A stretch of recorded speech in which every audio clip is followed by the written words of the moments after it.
Somewhere inside a locked design studio in Detroit, a group of General Motors executives stood in complete silence, staring at photographs that had just been smuggled in from across town.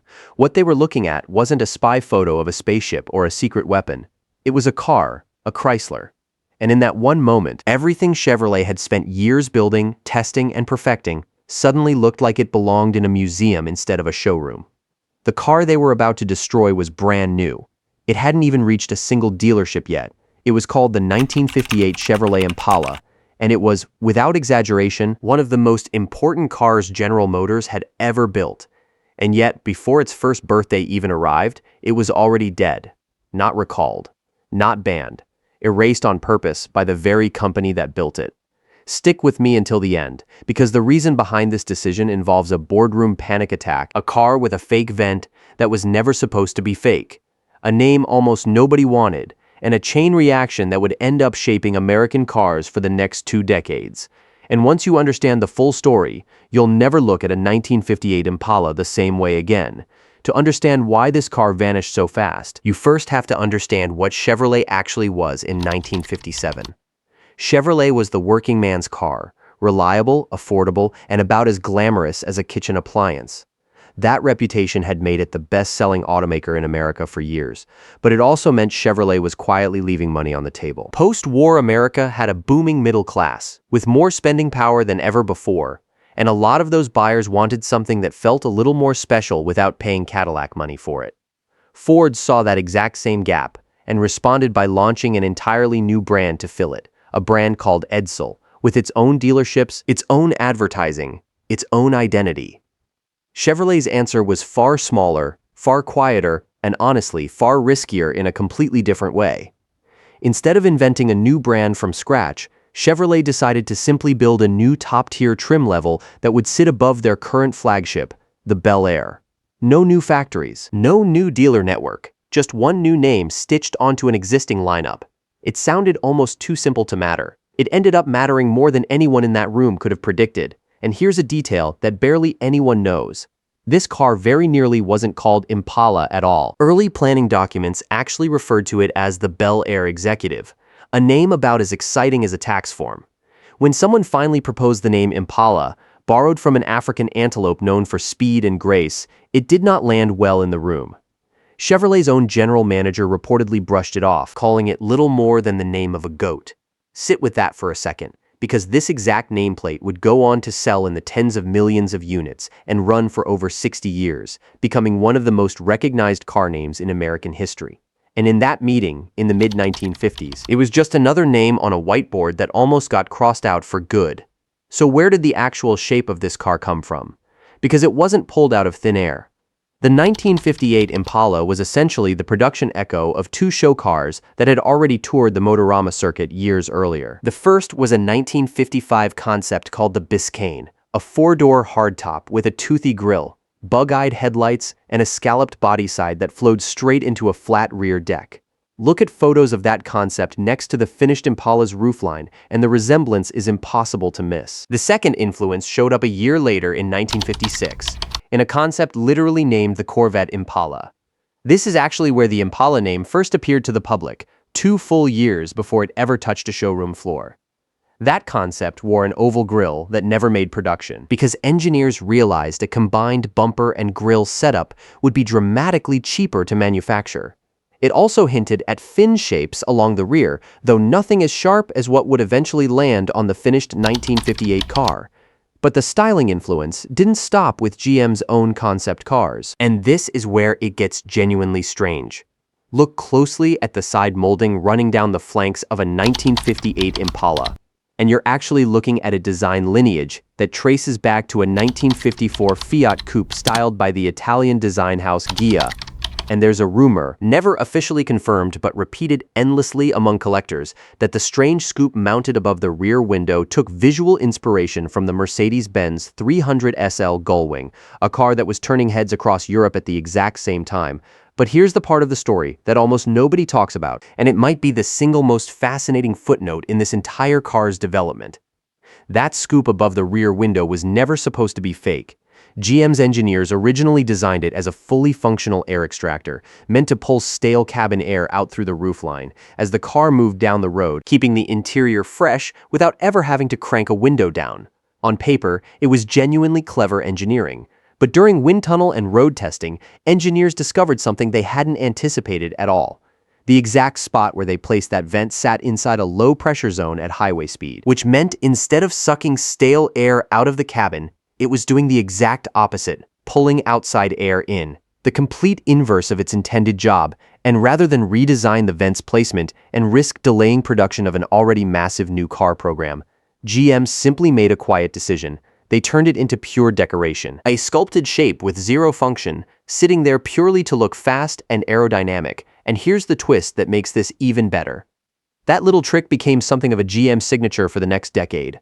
The 1963 Corvette rolled out with fake hood grills and fake air extractors, purely for looks. The 1963 through 65 Buick Riviera carried a rear trim piece designed to mimic an air extractor that did absolutely nothing. It wasn't until 1971 that GM's full-size cars finally got a genuinely functional deck-lid air extractor, and even then, by most accounts, it barely worked any better than the fake ones had. Now let's talk about what actually separated a genuine Impala from a cheaper 1958 Chevrolet, because up front, they shared plenty. Same grille, same hood, most of the mechanical layout underneath, but moved toward the back of the car. And the Impala breaks away sharply from its lesser siblings. It had its own distinct roofline and its own unique rear half-sheet metal, aluminum-trimmed door panels, striped upholstery inside, none of which the base trims ever got. There was a small chrome trim piece mounted ahead of the rear wheels that collectors later nicknamed the Pitchfork, a tiny but unmistakable visual marker that separated an Impala from a base Bel Air at a single glance. And then there was the feature that would go on to define this nameplate for decades afterward, a triple tail light cluster on each side of the rear end, 6 lights total, arranged in a pattern no other Chevrolet wore that year. This one detail became so central to Impala's identity that Chevrolet kept bringing it back, generation after generation. It resurfaced through the 1960s, and remarkably, it even showed up on the front-wheel drive Chevrolet Lumina in the early 1990s. More than 3 decades after the original Impala first appeared, a tiny styling detail born out of a car engineered to last exactly 1 year, somehow ended up outliving that very car by generations. But underneath all of that styling sat something far more consequential than trim pieces and taillights, and this is where the real story of why this body disappeared actually begins to take shape. The entire 1958 Chevrolet lineup, Impala included, rode on a completely new chassis. Every single Chevrolet before 1958 used what's called a perimeter frame, a conventional structural layout that had served the brand reliably for years. For 1958, engineers threw that design out entirely and introduced something new, an X-shaped frame, sometimes marketed as a safety girder design, built around a central tube with the rails converging toward the middle of the car instead of running parallel down each side. This wasn't a cosmetic tweak, it was a fundamental engineering shift, and it existed for one very specific reason. By narrowing the frame rails toward the center, GM's engineers could drop the entire passenger compartment significantly lower without sacrificing interior space, which is exactly what let the whole 1958 lineup achieve that longer, lower, wider look that dominated American car advertising in the late 50s. The wheelbase grew out to over 117 inches, overall length stretched past 209 inches, and height dropped by nearly 4 inches on some models. But all of that came with a real cost. The new car ended up roughly 150 to 200 pounds heavier than the model it replaced, which mattered a great deal to engineers chasing performance in an era long before computer-aided design made weight optimization simple. Here's where it gets even more interesting, because this new frame came paired with an entirely new suspension system, and Chevrolet offered something genuinely ambitious as an option. A true 4-wheel air suspension that replaced the coil springs entirely with rubber bellows at each wheel, fed by an engine-driven compressor. In theory, this system would self-level the car regardless of passenger load, reduce nosedive under braking, and automatically adapt to changing road conditions. It sounds almost identical to air suspension systems that eventually became common on luxury vehicles decades later. And in fact, this exact concept resurfaced on Lincoln's Air, suspended cars in the 1980s and 90s, but in 1958, the materials and manufacturing tolerances needed to make it reliable simply did not exist yet. The system leaked. The compressor sapped a real chunk of engine power, just running it, and it delivered far less of a noticeable ride improvement than the marketing had promised. GM ended up quietly recalling a huge number of these units, swapping them out for conventional coil suspensions and refunding customers who had paid extra for a feature that mostly just caused headaches. Because of that recall, genuine surviving 1958, Impalas with their original air suspension system still intact are exceptionally rare today. A hidden footnote most casual fans never even hear about. Now stay with me, because underneath that frame and suspension sat something that mattered even more to Chevrolet's long-term reputation than any styling cue: a brand new engine. The base engine was still a modest inline-six, nicknamed the Blue Flame, producing a humble 145 horsepower. Most buyers who actually wanted performance stepped up to the 283 cubic inch V8, available in states of tune ranging from a mild 185 horsepower all the way up to a fuel-injected version pushing close to 250 horsepower. Remarkably advanced technology for a mainstream American car at that time. But the engine that mattered most for Chevrolet's future wasn't either of those. It was an entirely new 348 cubic inch V8, marketed as the Turbo Thrust. In its base form, it made around 250 horsepower, but step up to the tri-power configuration, 3 two-barrel carburetors feeding that same block, and output climbed as high as roughly 315 horsepower. This engine mattered for one simple reason. It was the direct ancestor of the 348's most famous descendant, the legendary 409 cubic inch V8 that Chevrolet introduced just a few years later in 1961. An engine so celebrated it eventually got its own hit song. Every muscle car enthusiast who ever chased a 409 owes something to the engineering work quietly done under the hood of this one-year-only 1958 Impala. Buyers choosing between all of those engine options also had a real decision to make about how power reached the road. A manual transmission was standard, but most stepped up to one of two automatics. The first was Powerglide, a simple two-speed automatic that had already earned a reputation for being tough, dependable, and easy to service. The second was Turboglide, a more sophisticated design introduced the year before, promising smoother, more seamless shifts. In practice, it developed a reputation for being fragile and expensive to fix when something went wrong inside it. Chevrolet quietly discontinued Turboglide entirely by 1961, conceding that the simpler, tougher Powerglide had been the smarter long-term bet all along. And that's a pattern that shows up again and again across this entire car's story. Chevrolet was willing to gamble on ambitious new engineering in 1958, but again and again it was the simpler, more conservative solution that actually held up over time, whether that was a transmission, a suspension system, or, as you're about to find out, the entire body itself. There's one more layer to this story worth pausing on, because the Impala wasn't actually its own standalone model in 1958 at all. It existed as a trim package layered on top of the existing Bel Air line, sitting above Chevrolet's other two 1958 offerings, the entry-level 150 and the mid-range 210. That meant a buyer walking into a Chevrolet dealership that year wasn't shopping for a car called Impala on a showroom sign. They were shopping for a Bel Air Impala, distinguished from a standard Bel Air by all of those details already covered. The triple tail light, the pitchfork trim, the aluminum door panel accents. And crucially, in that first year, Chevrolet only offered the Impala package on two body styles, a two-door Sport Coupe hardtop and a convertible.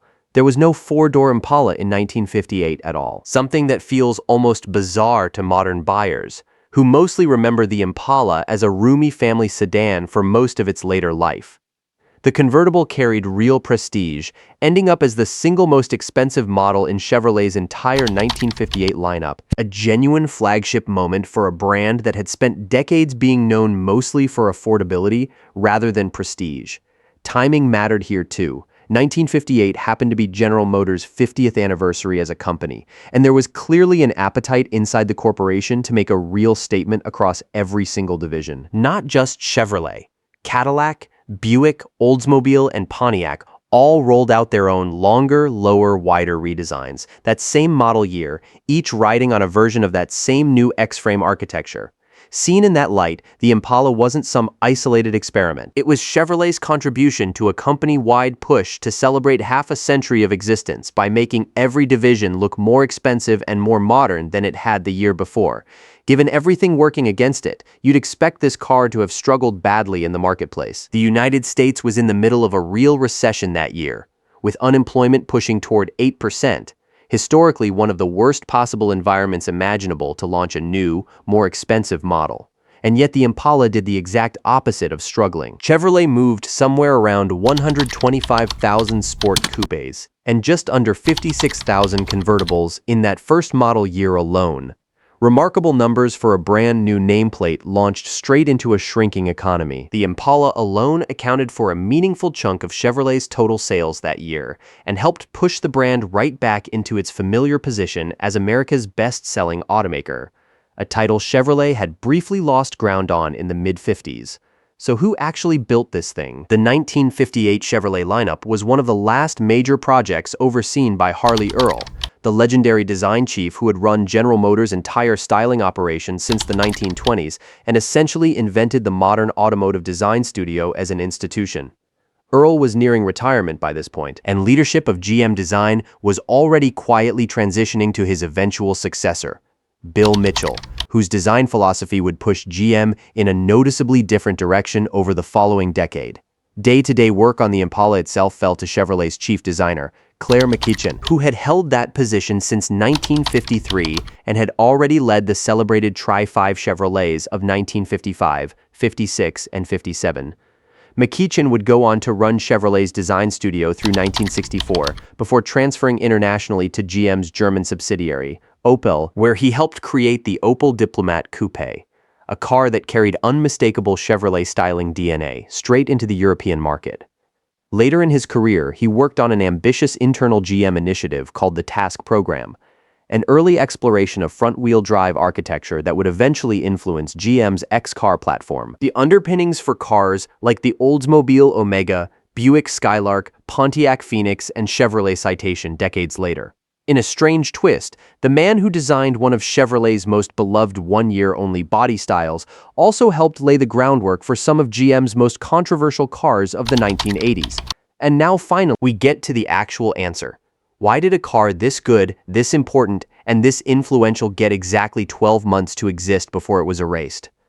The answer starts with fear, and it starts with Chrysler. Throughout 1957, Chrysler's entire product lineup was undergoing a dramatic transformation under design chief Virgil Exner, a movement the company marketed under the tagline "Forward Look." These cars were lower, sharper, and more aggressively finned than anything else on American roads at the time, and when they hit showrooms, they made GM's existing lineup look conservative almost overnight. GM had already locked in its plans for the 1959 model year, plans that would have kept the same basic engineering approach used on the 1958 cars, including this very Impala. But when GM stylists and executives got their first real look at what Chrysler had actually built, the reaction inside those design studios was close to panic. Rather than risk showing up to the 1959 model year, looking dated next to Chrysler's radical new shapes, GM made the extraordinarily costly decision to scrap the existing 1959 plans entirely and rush out a completely new design from scratch. That new 1959 lineup ended up sharing significantly more sheet metal and structure across GM's different divisions than the 1958 cars ever had, a cost-saving move born directly out of the expense of that last-minute panic redesign. The result was exactly what you'd expect. The 1958 Impala's unique body, developed with its own distinct roofline, its own rear half-sheet metal, and its own X-frame chassis, was permanently retired after just 12 months on the market, never to be repeated in that exact form again. But that's still not the strangest part of what happened next. The 1959 cars that replaced it kept the general concept of the X-frame chassis, but pushed the whole formula even further. Lower, longer, and wider still, with an even more stretched-out wheelbase. GM's full-size cars from 1959 through 1960 ended up with some of the lowest seating positions of any full-size American vehicle ever produced, with seats mounted almost directly on the floor. just to preserve enough headroom given how dramatically the roofline had been dropped. That extreme seating position didn't last long. Complaints about comfort and visibility led GM to quietly raise seat height back up starting with the 1961 model year, correcting a design decision that had clearly gone a step too far in the panic to outdo Chrysler. It's worth stepping back for a moment and comparing how differently this bet played out for Chevrolet compared to how it played out for Ford. Because remember, both companies identified the exact same gap in the market at roughly the exact same time. Buyers who wanted more prestige than a base Chevrolet or base Ford, but weren't ready to spend Cadillac or Lincoln money. Ford's answer was to build an entirely new brand around that idea, complete with its own dealer network, its own advertising campaign, and its own identity, completely separate from the Ford name. Chevrolet's answer was far more conservative, a trim package layered onto an existing model, sold through the same dealers who already sold every other Chevrolet, using a nameplate that some Chevrolet executives weren't even convinced was a good idea in the first place. History remembers how those two bets turned out very differently.